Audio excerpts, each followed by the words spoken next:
Google Family Link itu kita bisa tahu anak menggunakan aplikasi, menginstal aplikasi apa saja, menggunakan aplikasi apa saja dan berapa lama. Ya, misalnya anak saya batasi dalam sehari hanya boleh menggunakan HP maksimal 3 jam. 3 jam itu kita bisa membuat lagi alokasi. Dia boleh pakai misalnya nonton YouTube paling lama 1 jam misalnya. Kita bisa membuat batas ya. Gitu. Atau misalnya tadi 3 jam dan paling lambat jam 9 malam misalnya. Jadi kalau sudah jam 9 malam walaupun belum cukup 3 jam, HP-nya terkunci. Kira-kira gini, itu gunting pisau atau pisau yang tajam itu kan bermanfaat sebenarnya. Yes. Tapi ketika diberikan kepada seorang anak tanpa edukasi, tanpa disertai edukasi, maka ini bisa berbahaya. Yes, I know. Pisau tajam bisa melukai orang atau melukai dirinya sendiri. Betul. Jadi problemnya sebenarnya bukan pada alatnya, tapi disertai atau tidak dengan edukasi. Gitu. Ya.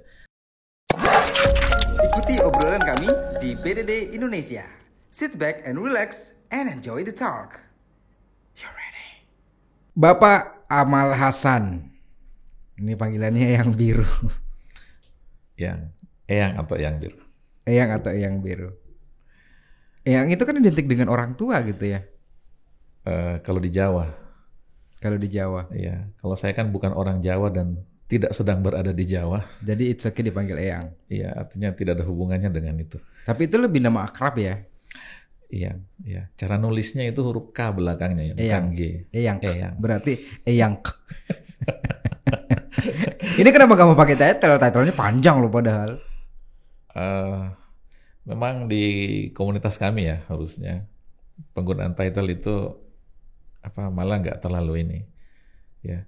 Pernah ada di beberapa sosmed dulu itu ada istilahnya sesat ya. Yang sarjana ekonomi jadi security.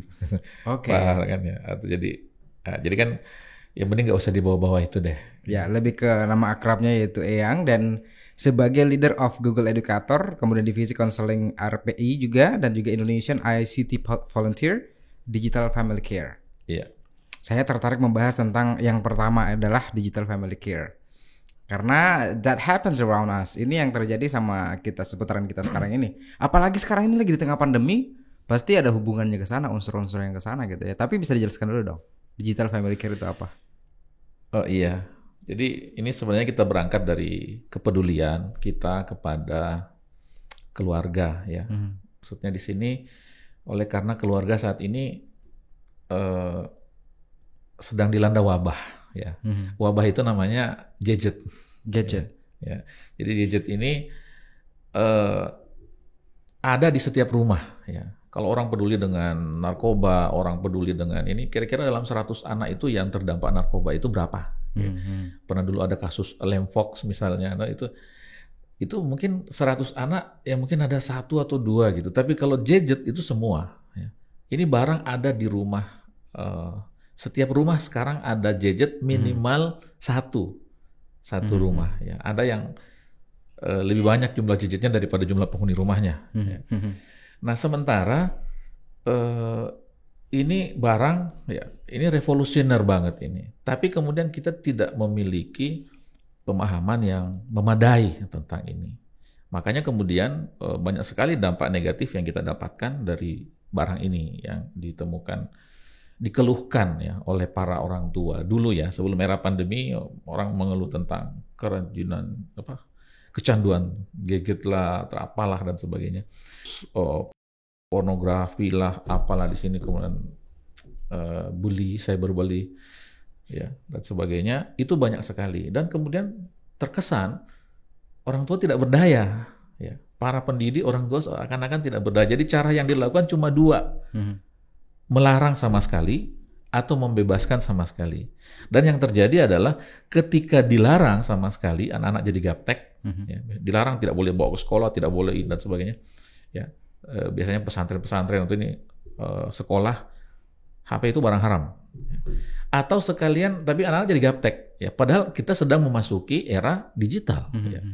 Sementara lembaga pendidikan harus menyiapkan anak-anak untuk bisa survive pada zamannya ya, pada eranya dan eranya itu adalah era gadget. Nah, ada juga yang sekalian membebaskan itu akhirnya kemudian jadi bablas, ya. Saya selalu mengungkap dalam berbagai kesempatan, jangan melarang anakmu mendekati sungai karena kamu takut dia tenggelam. Tetapi ajarilah dia berenang. Ya. Kira-kira seperti itu yang bahwa sekarang ini kita berada di tepi sungai. Ya. Sungai arus informasi, arus digital, internet dan sebagainya, Internet of Things, big data, artificial intelligence, learning machine, dan macam-macam. Kita berada di situ sekarang. Anak-anak tidak bisa dilarang di satu sisi. Yang benar adalah diajari berenang. Diajari berenang. Berarti bahwa orang tuanya harus lebih duluan paham berenang.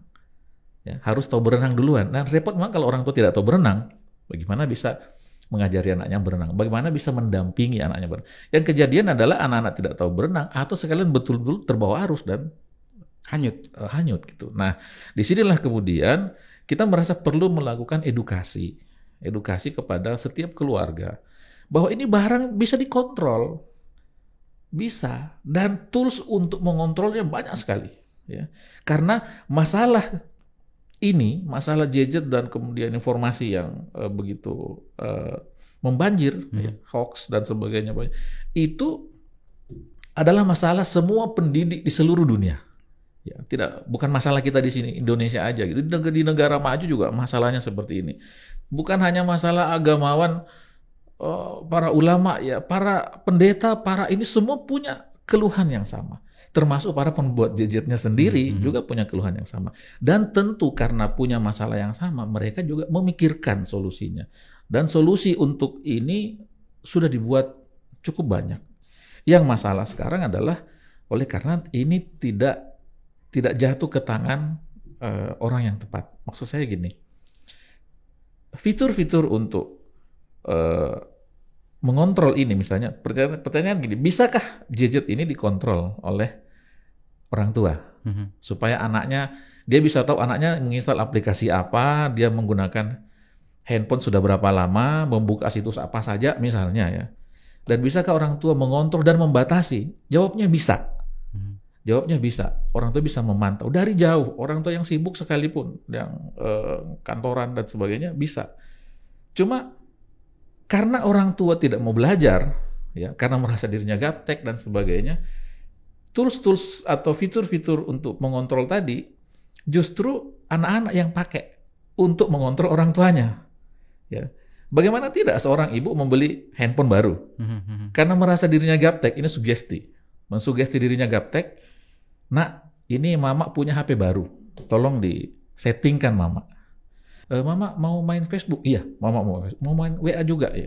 Anak ini diam-diam memasang pemantau di HP-nya mamanya melalui aplikasi tersebut. Gitu. Iya, jadi tools tadi ada, ya, tapi yang digunakan oleh anak untuk mengontrol orang tuanya. Bukan orang tua yang mengontrol anaknya. Ini justru kebalik gitu ya? Kebalik yang kejadian. Akhirnya kemudian anak yang justru tahu, oh ini mama saya lagi di sini, dia lagi ke pasar, dia lagi ke mall. Oh, mama selfie dengan ini. Yang nonton itu, yang lihat itu, yang pantau itu justru anak. Anak yang memantau, ya, orang tua gitu. Jadi bukan tidak ada alatnya, ada, tapi jatuh ke tangan orang yang keliru. Ya, artinya itu tadi, yang mau dikontrol justru yang lebih agresif menguasai itu. Bahkan kemudian dalam beberapa kesempatan ketika misalnya saya memberikan pelatihan ya tentang cara ini, kalau di hadapan ibu-ibu itu kalau biasanya ya kalau kita bicara anak, pendidikan anak, biasanya itu yang lebih peduli itu ibu. Yes. Ya. Jadi kalau ini ada tentang parenting, oh ya kamu ibunya aja yang ikut, bapaknya nggak usah gitu kan. Bapaknya ya gampang lah itu, kayaknya mungkin udah hebat ya kira-kira. Yang terjadi kemudian ketika kemudian diajarin cara memantau handphone, cara melihat, cara dan sebagainya, itu ibu-ibu biasanya nanya gini, apakah cara yang sama bisa digunakan untuk memantau HP suami saya? Lebih ke situ gitu ya dibanding ke anaknya gitu ya. Jadi kemudian saya bilang ya saya ngajarin cara memantau HP anak gitu. Tapi kalau itu mau digunakan untuk memantau HP bapaknya ya bikin kelas baru deh. Jangan di sini deh. Ini kelas untuk anak-anak soalnya. Saya pernah coba searching itu ya video tutorial di YouTube ya. Cara memantau, saya masukkan keyword cara memantau HP anak. Itu keluar ada 4.000-an video sekian gitu, 4.000 sekian video. Terus saya ganti keywordnya, cara memantau HP pasangan. Itu 12.000-an gitu. Lebih banyak justru. Artinya bahwa animo orang, ya, masyarakat untuk memantau HP pasangannya itu 3 kali lipat lebih tinggi daripada memantau HP anaknya. Gitu. Berarti proteksi ke suami lebih besar daripada proteksi ke anak gitu. Entahlah. Tapi kalau kita berbicara masalah gadget kepada anak gitu kan, Iya. apalagi sekarang di tengah pandemi, sekarang sekolah sudah jarak jauh virtual gitu kan, Iya. mereka harus belajar dari rumah, entah itu Google Room ataupun aplikasi yang lain. Dan itu kalau kita berpikir dari aplikasi itu berarti mereka membutuhkan gadget sebagai modal utama gitu kan, dengan data itu sendiri. Nah, ini kalau kita mungkin ada beberapa orang tua yang bilang daripada anak saya kebablasan menggunakan gadget gitu kan, searching hal-hal yang tidak browsing hal yang negatif gitu kan, mending anak saya tidak usah dikasih gadget. Tapi sebenarnya mereka juga sangat butuh itu. Kasihan juga anak ini kalau misalnya bergaul nanti sosialisasi dan gaptek gitu kan. Iya. Berarti yang paling penting adalah mengontrol anak-anak ini. Nah, cara kontrolnya itu seperti apa? Itu tadi. Jadi pada dasarnya bawaannya sudah ada kontrol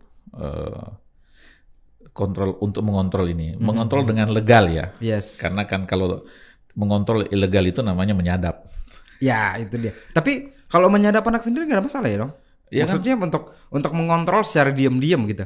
Iya, jadi memang yang pertama kali ya, ketika orang tua membeli gadget ya untuk anaknya, jangan pernah membuat anak ya, khususnya kalau anaknya masih 13 tahun ke bawah terutama, jangan sampai anak itu merasa punya gadget. Jangan sampai. Jadi dia dalam mindsetnya itu adalah this is my phone gitu. Jadi bebas gitu. Nah, jadi ini adalah HP orang tua saya yang saya pinjam. Dipinjamkan ke anak. Dipinjamkan ke anak. Oke. Jangan sampai anak merasa, oh ini kan handphone saya. Ya, jadi terserah saya dong, saya mau ngapain. Mama boleh lihat nggak? Nggak boleh. Nah, misalnya kan. Bebas dong anaknya dia nggak boleh punya sendiri gitu. Jadi memang harus orang tua yang membelinya, lalu kemudian men-setting beberapa hal, lalu kemudian menyerahkan ke anak. Itu yang benar. Ya, bukan dibiarkan aja begitu, dikasih aja ke anak ini. Jangan, intinya tadi, jangan membuat anak merasa dia punya handphone. Khususnya tadi anak 13 tahun ke bawah ya. Jangan merasa dia yang punya. Dia harus merasa bahwa ini adalah punya orang tua saya yang saya pinjam. Ya, yang saya pinjam pakai. Artinya ada apa-apa, pelanggaran apa dan semacam-macam, kembalikan, ditarik kembali. Karena dia gitu. Nah, ketika anak merasa dia punya, apalagi misalnya yang belikan bukan orang tuanya, misalnya yang belikan neneknya atau omnya misalnya, oh ini kan handphone saya gitu. Karena handphone saya itu orang tua nggak boleh intervensi, ya, nggak boleh lihat, nggak boleh ini, ngapain itu anak di handphone ini. Sementara kalau dengan menggunakan ini, pergaulan kan bisa kemana-mana. Dulu itu mau menjaga anak tidak terlalu sulit. Anak-anak pergi sekolah, pulang sekolah ke rumah, mau main ke rumah teman. Mak, saya mau ke kompleks sebelah untuk main. Di rumahnya siapa sih ini? Jam berapa? 1 jam. Entah saya pulang sebelum gelap ya. Enak gitu. Itu dulu. Sekarang anak-anak pulang sekolah nggak kemana-mana. Di rumah, anteng di kamar. Di rumah aja itu. Tapi online-nya sampai jam 2, chatting, video call dan macam-macam dengan orang seluruh dunia. Dan ini anak SD di bawah 13 tahun. SD, anak ini dan bertemulah mereka dengan berbagai macam pergaulan dengan orang, ada termasuk para predator anak ya, Yes. dan sebagainya itu, dan ini orang tua nggak tahu. Ya. Orang tua nggak bisa tidak mengetahui anaknya di kamar dikirain tidur padahal sibuk online gitu. Dan kejadian yang seperti ini sudah cukup banyak ya, yang kita ketemukan misalnya di laporan-laporan dari Dinas Perlindungan Anak ya, Pemberdayaan Perempuan dan Perlindungan Anak. Itu sudah cukup banyak kasus yang predator anak gitu. Predator anak gitu. Ada yang anak SMP ngajak pacaran ya, online, kenalan cowok online, terus ini masih mending SMP Pak, sudah ada anak SD juga yang seperti itu. Terus chatting-chattingan, video call, kirim-kiriman foto yang nggak bagus ya, terbuka gitu. Terus putus. Nah setelah putus itu si cowoknya itu ngancem minta duit, kalau enggak saya sebarkan foto kamu, saya sebarkan video kamu. Ini berarti si orang tua ini harus intens untuk memeriksa gitu anaknya, mengecek gitu setiap. Orang tua harus tahu, harus bisa memantau. Bagaimana caranya? Ada pelatihannya, ada banyak. Asal orang tua peduli aja. Asal orang tua peduli aja. Itu tadi masalahnya adalah ya orang tua peduli nggak dengan ini. Ya. Itu yang selama ini orang tua selalu mendoktrin dirinya duluan. Dia merasa dirinya gaptek. Oke. Orang tua merasa dirinya, oh kalau handphone saya nggak tahu, si Anu lebih tahu, anak saya lebih tahu. Ya. Padahal itu sugesti. Ya. Kenapa saya mengatakan itu sugesti? Sebab ini kan barang diberikan kepada anak yang belum sekolah, tidak tahu membaca dan menulis, diberikan barang ini, dalam hitungan jam dia bisa operasikan. Yes. Itu bukti bahwa ini barang mudah sekali. Mudah untuk dipelajari, untuk dipelajari, mudah untuk dikuasai sampai oleh seorang anak yang tidak tahu membaca menulis, tidak ngerti pun dalam hitungan jam dia bisa kuasainya tanpa guru. Iya kan? Nah, jadi kemudian menjadi tidak logis kalau kemudian ada orang dewasa, sarjana pula misalnya, merasa dirinya gaptek. Orang tuanya guru bahkan gitu. Iya, aduh kalau HP itu saya enggak tahu, anak saya yang ini, kalau saya gaptek. Sugesti. Dan akibat dari perasaan seperti itu, nah kita kehilangan kontrol kepada anak-anak kita. Sama dengan tadi gitu ya, ketika orang tua ini mengajak anaknya untuk ke sungai, berarti orang tua harus bisa berenang dulu nih, gitu kan, untuk mengajari anaknya berenang. Dan berenang itu mudah, nah itu juga. Nah itu dia. Mudah. Jadi teknologi itu kan memudahkan, karena teknologi dibuat memang untuk memudahkan pekerjaan. Jadi teknologi itu mudah. Yang membuatnya terasa sulit karena teknologi itu mengubah kebiasaan. Teknologi itu mengubah cara, dan perubahan cara berarti perubahan kebiasaan. Biasanya caranya begini, sekarang caranya begitu. Nah, orang tua itu semakin tua seseorang, semakin sulit dia merubah kebiasaannya. Sehingga itulah sebabnya dia merasa ini sulit. Sulitnya karena mengubah kebiasaannya, bukan karena benar-benar sulit. Ya, jadi sebenarnya masalahnya cuma di situ. Tadi sempat membahas bahwa sebenarnya kita bisa, orang tua ini bisa memantau anaknya dari jauh. Ya. Misalnya si orang tua lagi di kantor, kemudian anaknya di rumah lagi bermain handphone, itu bisa dipantau. Bisa. Dengan cara? Ada aplikasi sendiri kah untuk khusus untuk itu? Ada aplikasi untuk itu. Itu ada aplikasi untuk bisa memantau semua kegiatan anak ini di online? Bisa. Karena yang saya tahu ya sampai sejauh ini yang saya tahu adalah memasang kamera CCTV gitu kan di daerah sekitar rumah, dalam rumah itu, kemudian melihat anaknya ini ngapain aja dalam seputaran rumah. Tapi kalau untuk bisa memantau apa saja yang di browsing segala macam itu bisa banget. Ada aplikasinya? Iya bahkan kameranya ini diaktifkan boleh gitu. Bukan kamera CCTV yang dipasang di sudut-sudut, enggak. Mengaktifkan kamera handphone dari jauh atau mic untuk sekedar mau mendengar percakapan di sekitar itu atau melihat suasana di situ bisa banget. Jadi ketika si orang tua nih lagi di tempat kerja gitu ya di kantor. Nah, anaknya di rumah misalnya lagi video callan dengan temannya. Itu bisa dipantau, bisa didengarkan perbincangan juga. Itu tergantung ininya. Tapi yang penting, kalau yang kita menggunakan misalnya aplikasi Google Family Link, Google Family Link itu kita bisa tahu anak menggunakan menginstal aplikasi apa saja, menggunakan aplikasi apa saja dan berapa lama. Ya, misalnya anak saya batasi dalam sehari hanya boleh menggunakan HP maksimal 3 jam. 3 jam itu kita bisa membuat lagi alokasi. Dia boleh pakai misalnya nonton YouTube paling lama 1 jam misalnya. Kita bisa membuat batas ya.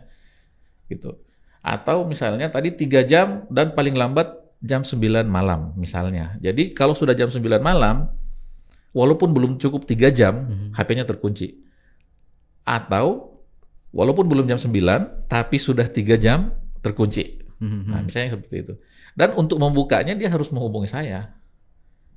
Pak, bisa nggak ditambah lagi nelpon? Jadi kayak istilah warnet gitu. Ya, nelpon biasanya pinjam HP ibunya. Ya, Mak, tolong hubungi Bapak. Ya, ini mau bicara ini. Ya, kenapa? Tambah berapa? 15 menit aja gitu. Sudah makan belum? Sudah ngaji belum? Sudah, kalau sudah boleh Bapak bukakan. Kalau belum jangan dulu. Nah, lakukan dulu semua itu. Jadi bisa seperti itu terjadi negosiasi ini. Dan anak harus diberi pengertian, nggak nggak harus otoriter gitu ya. Itu Bapak sendiri menerapkan itu ke anak? Iya. Anak berapa sih? Baru 7. Baru 7. Ada nambah lagi berarti? Nggak usah dijawab. Karena ada juga kan, anaknya berapa? Udah 3 kan? Udah 3, kalau saya baru 7. Baru 7. Oke, baik, tapi ke anak-anak ini berarti otomatis selalu diarahkan untuk ke hal yang lebih positif gitu ya ketika menggunakan handphone itu sendiri. Betul. Jadi begini, ini kan barang sebenarnya bukan barang netral, bahkan barang positif. Ya. Tools itu netral ya, bisa digunakan kebaikan, bisa digunakan kejahatan. Ini bahkan barang yang positif. Ya, artinya manfaatnya lebih banyak ya, daripada mudaratnya. Tetapi ini bisa menjadi masalah kalau tidak disertai edukasi. Kira-kira gini, itu gunting pisau atau pisau yang tajam itu kan bermanfaat sebenarnya. Yes. Tapi ketika diberikan kepada seorang anak tanpa edukasi, tanpa disertai edukasi, maka ini bisa berbahaya. Yes, I know. Pisau tajam bisa melukai orang atau melukai dirinya sendiri. Betul. Ya. Tapi kebetulan tetangga saya itu jurkam ya, juragan kambing. Ya. Saya pikir juragan kamera tadi. Terus juragan kambing. Anaknya yang masih SD diberi pisau yang tajam, dia mahir sekali menguliti kambing. Kambing yang sudah disembelih dia dikulit, itu anak SD. Karena diedukasi. Iya, karena diberikan pisau tajam disertai edukasi. Ya.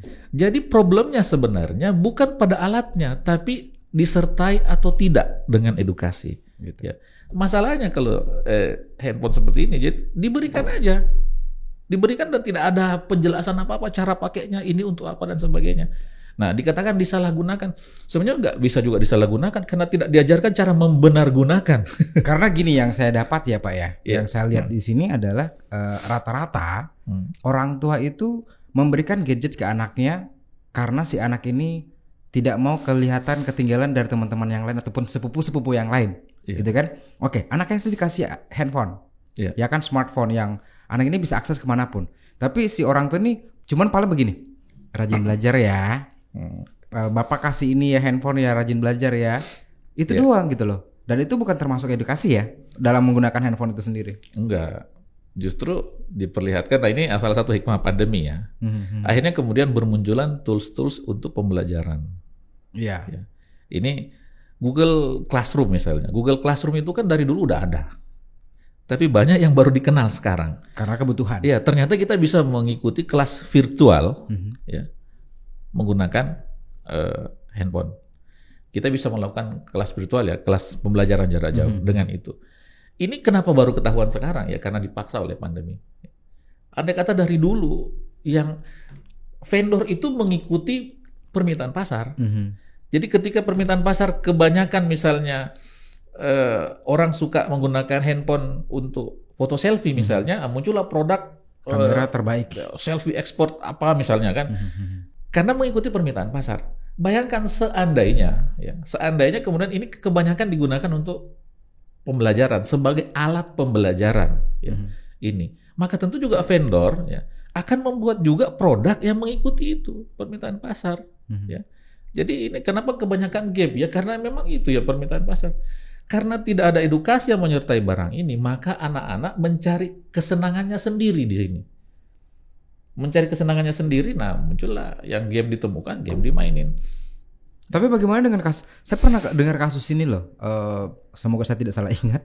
Jadi waktu itu kan ada pembelajaran jarak jauh gitu ya kasusnya, dan tiba-tiba ini kan menggunakan Google Classroom ataupun semacam mencari materi di Google. Ya, gitu kan, ketika anak-anak searching di Google, tiba-tiba muncul iklan-iklan yang berbau pornografi, yang berbau tidak sewajarnya untuk anak-anak. Ya. Itu gimana ceritanya? Bisa dikontrol, bisa dibatasi, walaupun ya namanya tidak ada filter yang benar-benar 100% ya. Misalnya aplikasi kita bisa batasi. Setiap aplikasi itu ada pengaturan ini untuk usia berapa. Sebenarnya ya di Play Store itu ada untuk usia berapa. Dan kita bisa membatasi anak-anak hanya bisa mendownload aplikasi yang sesuai dengan umurnya, satu. Kemudian ada namanya Safe Search ya. Safe Search itu dari Google.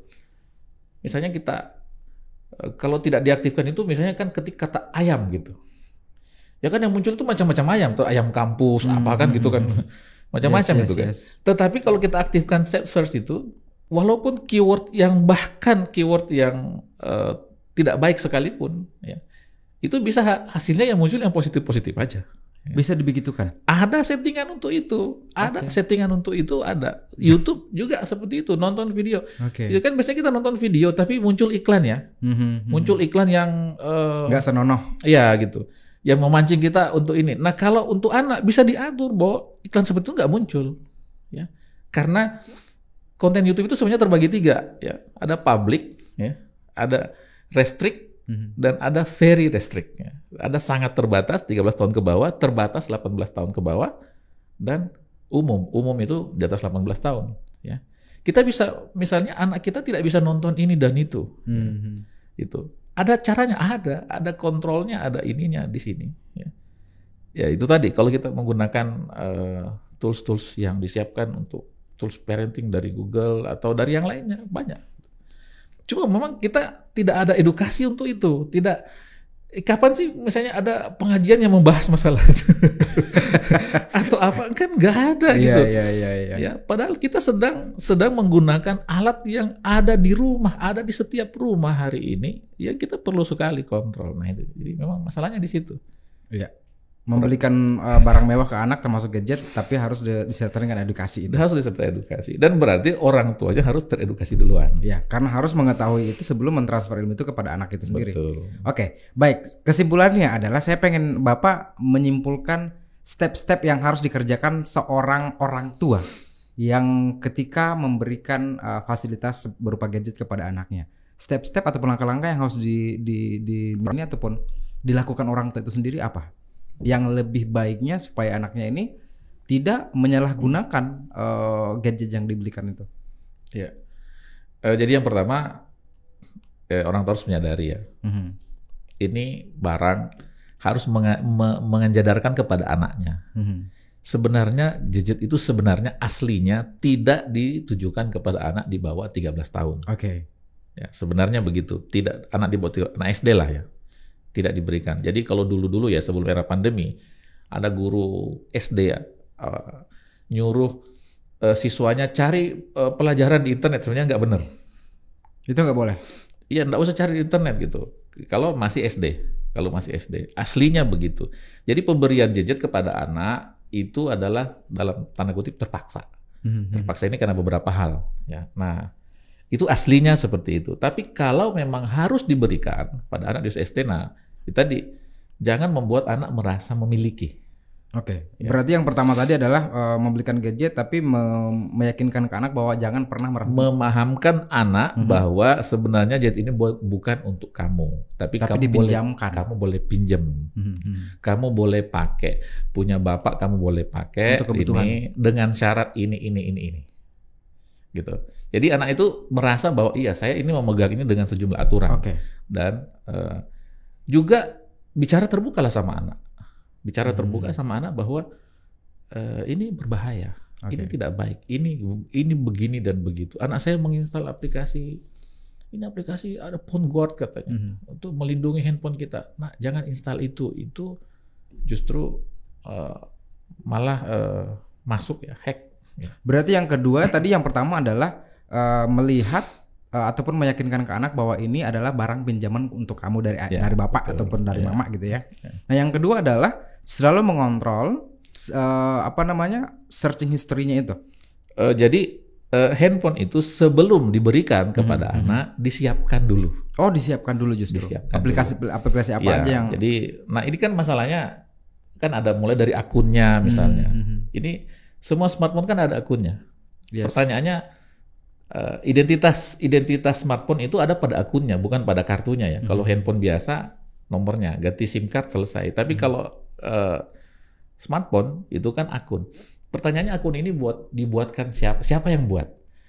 Kita yang buat sendiri, ada juga yang dibuatkan oleh orang lain. Bahkan ada yang di toko dibuatkan akun. Ya. Padahal akun itu identitas. Dengan itu bisa masuk semua. Akunnya ini bisa atas nama si anak, tapi passwordnya dipegang sama si orang tua gitu. Iya. Orang tua yang membuat akun buat anak gitu. Nah, kalau menggunakan misalnya Google Family Link, memang ada anak itu didaftar bahwa akun ini akunnya orang tuanya si ini, anaknya ini. Jadi dimanapun anak itu menggunakan akunnya, ada laporan masuk ke orang tua. Sebelum terlalu jauh dari situ, saya pengen tahu dong Family Link itu apa? Google Family Link itu adalah aplikasi dari Google, memang untuk parenting. Ya. Itu ada 2. Kalau kita cari di Play Store, ada for parents dan ada for kids atau for children. Jadi ada diinstal di HP orang tua, ada diinstal di HP anak.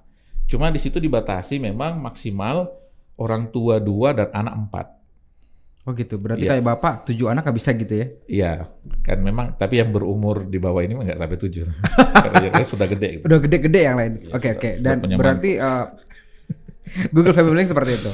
Ya, jadi maksudnya jumlah anak yang bisa dikontrol menggunakan aplikasi itu maksimal 4 dan orang tua maksimal 2. Apa tugas dari orang tua ini? Yang tadi membuat polisi apa yang boleh dan tidak boleh per anak. Ya. Termasuk, saya jelaskan dulu sebentar Pak, saya potong dikit. Policy ini artinya adalah kebijakan. Ya, bukan polisi ya. Oke. Membuat kebijakan apa yang boleh dan tidak boleh. Apa yang boleh dan nggak boleh. Iya. Itu di setting di ini, lalu diberikan kepada anak. Lalu disampaikan kepada anak, "Nak, ini handphone begini dan begini. Ini kalau ini boleh hubungi saya, kalau boleh ini." Nah, kira-kira seperti itu. Dan orang tua bahkan bisa anak-anak bisa merequest, misalnya ada aplikasi atau ada video tontonan YouTube tidak diizinkan, ya. Ada temannya kasih tautan, ini ada tautan, tapi anak-anak pas play nggak bisa, gitu. Dia bisa request ke orang tuanya, ini saya mau tonton, boleh nggak? Nah, kalau orang tuanya accept itu, baru bisa. Iya, bisa ditonton, bisa disetujui. Jadi itu. Nah, kalau lebih dari 4, nah memang ada semacam untuk memang education, tapi ini untuk sekolah, institusi pendidikan, ya, yang kita sudah terapkan di beberapa. Dan ini sekarang lagi sedang naik daun ini, Google for Education. Memang memungkinkan setiap anak, setiap siswa dalam satu sekolah, tapi ini dikontrol bukan oleh orang tua, tapi oleh gurunya. Ya, gurunya mengontrol bahwa semua anak yang sekolah di sini berlaku aturan seperti ini. Ada contohnya di beberapa sekolah yang kita sudah diterapkan gitu. Sudah diterapkan, itu anak itu sampai ratusan ya. Itu semua punya akun khusus yang hanya boleh dan tidak boleh apa dan apa itu ini. Tapi itu lain lagi. Jadi Google for Education ada 2, ada yang sasarannya untuk keluarga, yang tadi ada untuk sekolah, ada untuk institusi pendidikan, ya. Sampai SMP, SMA, bahkan perguruan tinggi. Tadi sudah membahas tentang beberapa langkah gitu ya, dan mungkin saya tangkap satu kesimpulan. Ketika si anak ini sudah aktif menggunakan handphone itu, gitu kan, sebagai barang pinjaman yang diyakinkan oleh si anak itu, ini berarti orang tua juga jangan pernah berhenti untuk bisa selalu cek, gitu ya? Ya. Barang secara fisiknya gitu, mengambil handphonenya, kemudian melihat apa-apa saja yang sudah termasuk dalam history itu sendiri gitu kan, dari searching yang telah di browsing si anak itu gitu, seperti itu mungkin ya. Sebenarnya biar tidak di searching ya, tidak dipantau, kan sudah dibuat batasan. Ya, tidak boleh begini dan begini. Nah, ketika sudah dibuat batasan, berarti kan tidak akan melewati batasan itu. Ya, tapi kalau mau dilihat juga, dia sudah menggunakan aplikasi ini berapa lama, boleh juga, bisa juga dilihat. Tapi kan tadi yang kita buat itu batas, ya, bahwa anak itu boleh menginstal aplikasi apa, boleh menggunakan aplikasi ini berapa lama dan sebagainya, itu bisa kita kontrol. Bisa di-share di sini dong, aplikasi apa sih yang bagus untuk mengontrol anak dari orang tua? Ini untuk orang tua di rumah pasti pengen tahu dong. Ya, yang saya tadi sebut itu adalah Google Family Link. Itu adalah nama aplikasinya? Nama aplikasi. Kalau di searching di Play Store, yaitu Google Family Link. Cara nginstalnya dan sebagainya, tutorialnya banyak. Di Play Store dan di App Store juga ada semua? Ya, App Store ada. Untuk Android juga ada. Nah, tapi memang nantinya tidak cukup sampai di situ. Jadi ada banyak hal lain yang selaku orang tua nih yang harus dilakukan. Saya mungkin mengutip ya beberapa. Oke, silakan. Tadi mendownload aplikasi Google Family Link, gitu ya. Ini untuk mengontrol anak-anak, walaupun tadi dibatasin gitu ya, 2 orang tua, ayah dan ibu dan 4 anak. Ya, kalau aplikasi Google Family Link membatasi jumlah anak paling banyak 4. Ini berarti lebih ke anak-anak yang mungkin umurnya di bawah 13 tahun ataupun masih usia remaja gitu ya, masih rentan dengan hal-hal yang banyak hal yang mungkin bisa berpengaruh buruk ke anak gitu. Dimasukkanlah ke situ dan mereka-mereka yang sudah anak-anak yang sudah dipercayakan dengan menggunakan gadget seperti itu. Ya. Jadi usahakan anak itu menemukan kesenangannya, anak-anak itu menemukan kesenangannya dengan aplikasi-aplikasi yang positif.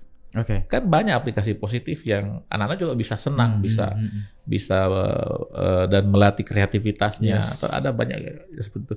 Dibuat seperti itu, ditunjukkan, diperlihatkan, dan itu positif aja saya kira ya, seperti itu. Jadi ini ada misalnya rekomendasi dari Family Online Safety Institute. Ya, itu memberikan 7 langkah ya ke pengasuhan. Yang saya persingkat aja. Yang pertama bahwa itu tadi bicara sama anak Anda. Ya. Bicara, artinya sampaikan ini era komunikasi, ngomong, kasih pengertian pada anak. Heart to heart dari orang tua ke anak gitu. Tentang ini barang apa dan bagaimana, ada plus minusnya, apa yang hanya orang dewasa boleh, anak-anak nggak boleh dan sebagainya. Edukasi. Ini harus dibicarakan sedini mungkin. Ya. Yang kedua adalah edukasi diri Anda. Ya. Anda para orang tua. Ya. Ada pelatihan-pelatihan, ada apa ya? Ikuti ya. Cari searching tips-tips parenting dan sebagainya. Intinya Anda harus belajar berenang tadi ya, belajar berenang. Anda harus mengedukasi diri Anda, jangan pasif gitu. Cari informasi yang supaya Anda tahu ini barang dan bagaimana cara mengontrolnya. Yang ketiga, gunakan parental control. Parental control itu yang seperti tadi ya, Google Family Link ya, bahwa Anda bisa memantau ponsel, smartphone anak Anda dengan parental control. Kemudian yang keempat adalah tetapkan aturan dan berlakukan sanksi. Ada sanksi juga. Bicara, misalnya ya, kita sepakat ya, sepakat maghrib sampai isya nggak boleh ada yang pegang handphone. Dalam rumah nih, kasih kumpulan anak, sepakat, gitu. Semua maghrib lepaskan handphone.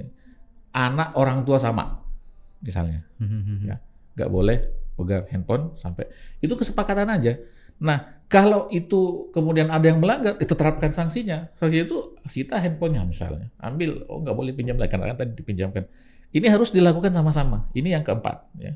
Karena biasa ada banyak anak-anak sekarang itu lebih suka mengkritik juga ketika orang tuanya, kamu nggak boleh pegang handphone dari maghrib sampai isya, harus fokus makan malam dan juga belajar. Misalnya gitu ya. Tapi kadang kalau misalnya si orang tua ketahuan main handphone, anaknya, papa gimana sih? Saya anak dilarang main handphone, bapak sendiri main handphone, gimana sih? Ya, makanya yang dibuat adalah kesepakatan. Kalaupun ada perbedaan, jelaskan kenapa berbeda. Kenapa si orang tua? Ya, kenapa orang tua boleh, anak-anak nggak boleh? Ya, kalaupun seperti itu. Saya pernah suatu hari saya sakit ya, saya baring aja di tempat tidur. Kemudian saya ambil handphone, saya sambil ngecas handphone sambil mainin handphone. Anak saya langsung tegur. Loh, bapak bilang kan katanya tidak boleh ngecas sambil ini, misalnya kan gitu. Oh iya, saya sportif.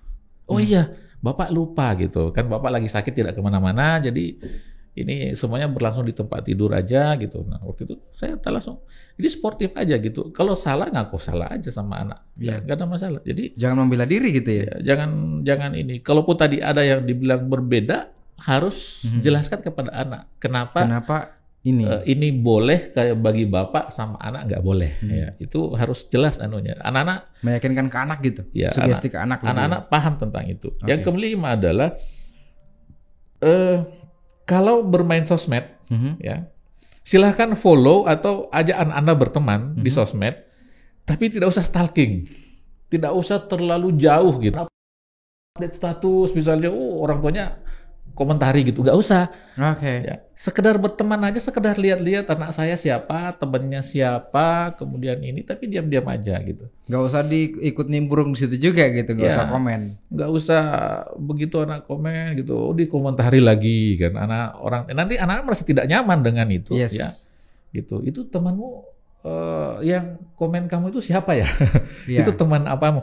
Nggak usah anak-anak, jadi tidak usah stalking ya, pokoknya. Berteman aja di sosmed, tapi kemudian santai gitu. Maksudnya berikan ruang ya kepada anak Anda di sosmed. Gitu. Anda berada di sana, tapi anak tidak merasa terganggu dengan kehadiran Anda sebagai orang tuanya. Betul, ya, betul. di sosmed. Ya. Dorong kemudian anak-anak untuk menciptakan reputasi digital yang baik. Kalaupun misalnya jadi paling tinggi itu like aja gitu. Bahkan kadang-kadang nggak perlu di like. Ada statusnya bagus, sampaikan aja lisan. Bapak suka statusmu itu yang tadi. Nggak usah di like di sosmednya, ngomong aja di meja makan gitu. Karena anak itu kadang-kadang, wah orang tua saya nge-like gimana nih gitu kan. Iya kan? Jadinya kayak semacam minderan gitu ke anaknya. Iya, jadi kadang seperti itu. Bahkan kadang ada anak saya yang punya status bagus, ya, inspiratif gitu. Saya cuma bilang ke ibunya. Ya, Tidak sampaikan ke anaknya. Itu statusnya si Anu bagus gitu. Terus mamanya yang bilang, bapakmu itu Suka gitu. suka sama statusmu itu loh. Oke. Gitu aja, jadi nggak usah ini. Iya. Tapi itu tetap memberikan motivasi ya. Karena ketika anak itu tahu bahwa bapaknya suka, otomatis anak ini pasti akan lebih termotivasi lagi untuk bikin status yang lebih positif. Untuk Gitu mendorong ya? untuk anak menciptakan reputasi digital yang lebih baik. Nah, Yes. kemudian, kalaupun memang jadikan kemudian kesenangan baru ya. Jadi eksplorasi ini yang keenam ya. Eksplorasi dan berbagi, ciptakan kebahagiaan bersama dengan itu. Misalnya dengan sosmed itu misalnya. Kita pergi rekreasi sama-sama. Yuk kita upload foto bareng-bareng yuk. Ya, kita di tempat rekreasi misalnya. Foto kamu tag saya ya gitu. Jadi dia semacam kebahagiaan bersama ya. Oke. Ya, jadi bukan teman-teman itu sibuk dengan anak-anak sibuk dengan teman-temannya juga di sosmed. Ibunya ke mall misalnya belanja sama teman-temannya juga misalnya gitu. Coba sesekali dalam keluarga itu bikin misalnya status bersama semacam selebrasi ya kebahagiaan keluarga bareng-bareng ya di situ di sosmed gitu. Kami lagi ini itu seperti itu ciptakan kegembiraan bersama gitu. ya kegembiraan bersama ya. Ciptakan cara baru berkomunikasi dan membahagiakan keluarga dengan cara seperti itu. Ya. Dan yang terpenting yang ketujuh. Yang ketujuh adalah orang tua jadilah role model digital yang baik. Nah, ini yang paling penting juga nih. Kan ingat ya buat para orang tua ya. Yes. Anak Anda melihat Anda di sosmed. Ada orang tua lagi dongkol sama tetangga bikin status. Ya, itu tetangga itu gitu. Kan. Anaknya lihat. Ya. Anaknya pasti ngikut. Ya, ada orang tua, ibu lagi nagih arisan. Arisan bayar, arisan tapi mau bayar. lewat gitu. status. Lewat gitu. status nyindir gitu. Orang tua lihat, anak-anak lihat gitu kan. Ini anak-anak kan mencontoh gitu. Oke. Jadi orang tua harus memberikan contoh bersosmed yang baik, yang positif. Karena orang tua ini adalah cerminan dari anak itu sendiri gitu ya. Karena anak-anak itu pembelajar yang baik.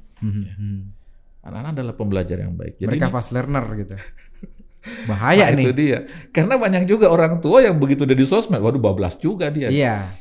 Ya. Padahal orang tua mungkin secara tidak sengaja tidak sadar bahwa ini kan saya tidak peruntukan untuk anak. Yes, tapi ini sudah go public gitu kan, otomatis akan dilihat sama siapapun termasuk anak gitu kan. Tentu saja anaknya lihat. Kok mama sih update status kayak gitu? Kok anak pakai foto kayak gitu misalnya? Kan bisa saja bahkan anak yang bisa keberatan misalnya. Tapi kadang mungkin ada anak ini sebenarnya mungkin tidak akan menyampaikan ke orang tuanya, tapi ternyata begini ketika kita pengen nagih orang misalnya gitu ya. Jadi ketika si anak ini punya masalah dengan temannya akan di blow up juga ke sosial media. Ya, itu terlepas dari itu benar atau itu salah gitu. Tapi yang jelas bahwa anak-anak itu peniru yang baik. Yes. Ya. Dan siapa yang ditiru oleh orang tua itu sendiri gitu ya. Gitu. Makanya kemudian ya kalau memang ini orang tua mutlak harus ada menjadi role model digital yang baik di sosmed. That means when you do as a parents, when you do something positive on social media, that your children are gonna do better than that, gitu kan? Pasti. Akan lebih more positive dibanding orang tua itu sendiri. Tapi negatif hati-hati. Iya, karena anak-anak melihat. Bahaya bumerang jadinya. Berarti ada 7 langkah tadi ya? Iya, itu 7 langkah yang direkomendasikan untuk bagaimana orang tua terhadap anak. Bisa lebih bijak ya di dunia digital dan digital. Dan juga di